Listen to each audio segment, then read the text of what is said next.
Holistic healing को आपण को स्वागत। आपण माने अधिकांश समय रे एंजाइटी स्ट्रेस ओवर थिंकिंग रे रहउछंती कि ए एंजाइटी ओवर थिंकिंग बा स्ट्रेस कोठु आसे आसंतु आज जानिबा।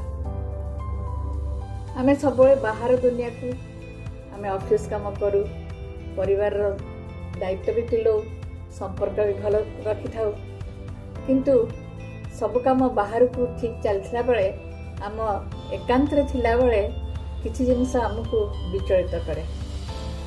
आम जो निज सहित आम बसु समय कटू से समय विभिन्न प्रकार क्वेश्चन आम मन आनी थाए, किंतु आम कौन करूँ ना से क्वेश्चन गुड़िक जेहेतु अनकंफर्टेबल थाए ताहाको आम अंडर द कारपेट रखिदे।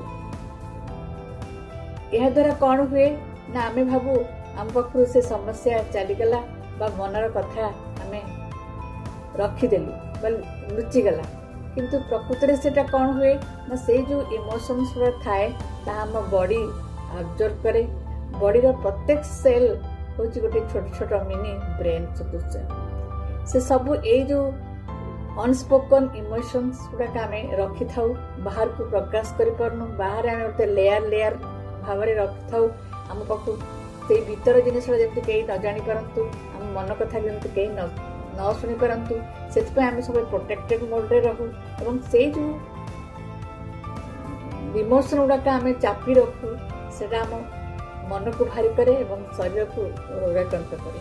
कहीं आम पाखे जिते आम नेगेटिव इमोशन को धरी रखा से आम बॉडी स्ट्रेस हार्मोन रिलीज कर आम शरीर में रोग सृष्टि कर, शारीरिक समस्या सृष्टि कर। कहीं आम बॉडी जिते प्रकार आम हैप्पी हार्मोन सृष्टि करवा ताले आम बॉडी बहुत भल रहिबो। आम यदि बाहर को गोटे देखा आम भल अच्छु, भल काम करुचु, भल करूँ कि निज भितर निज सहित आम जो ट्रुथफुल रही आम इमोशंस को पाखे बसवा नहीं कि आम जब आड्रेस न करवा से सब इमोशंस गुड़ाक आम शरीर रही आमको एंजाइटी कराए, आमको स्ट्रेस कराए।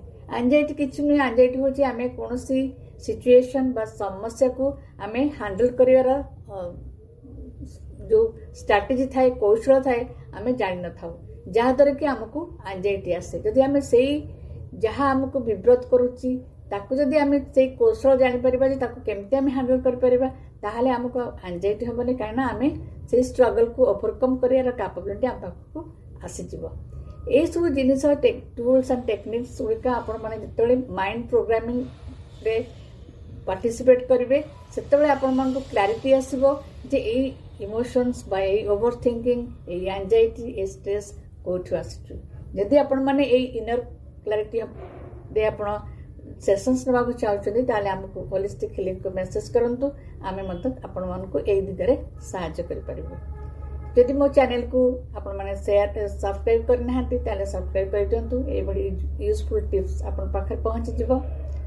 भाबुची ए प्रकार इंफॉर्मेशन को आपण माने जीवन रे यूज करेंगे एवं आपण लाइफ को सरल सुंदर करि परिबे। Thank you for watching. नमस्कार।